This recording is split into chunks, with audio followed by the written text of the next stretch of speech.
What's going on YouTube? JMills here, and in this video we're going to go ahead and take a look at the iPad mini. This is the smallest iPad Apple makes. This iPad was updated in September of 21. So let's see, is it worth it still in 23? So let's go ahead and do the unboxing. As you see, this is the 64 gig.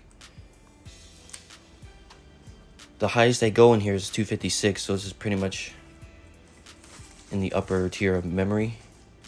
So let's go ahead and take off the plastic wrap. Like most Apple products, getting the lid off is rather difficult.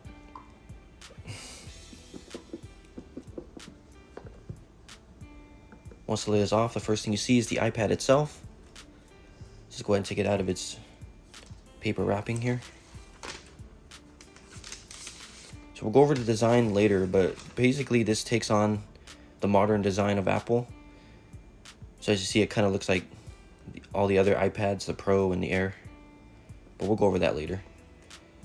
In the box you have your typical paperwork pouch here, so let's go ahead and take that out. Here's how you use the iPad and what's new in this version, warranty, and then of course your Apple stickers.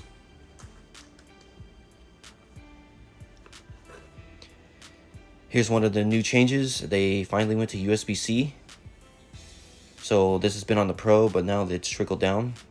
So it's USB-C to USB-C, and they got rid of the Lightning port. So that's a good thing.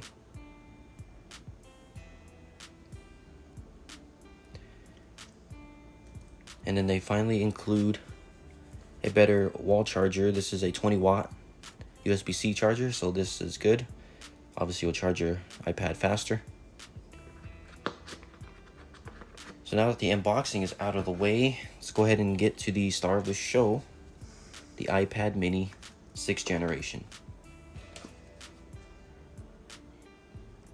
So this is the iPad mini 6. Basically, as I mentioned before, this takes on the form of the other iPads. So you can see it's going to be a little bit boxy. It has 4 speakers on it. You see the USB-C port. That's your antenna for your Wi-Fi and such. Your power button and volume buttons. That power button also is a Touch ID sensor. And then you have one camera on the back. And as you see, yeah, this takes on the new forms, so it's squared off, boxy design. No home button anymore, they got rid of that. You still have the front facing camera. So that's pretty much everything that comes in the box, and we'll go over the iPad in greater detail right now. Okay, so let's go over the whole spec list here. So this iPad was released in September of 21. So it has an A15 Bionic with 4 gigs of RAM. The configuration is 64 or 256 gigs. You are currently looking at the 8.3-inch display with a resolution of 2266 by 1488. This is a 60 Hz panel, so won't have any of the promotion stuff.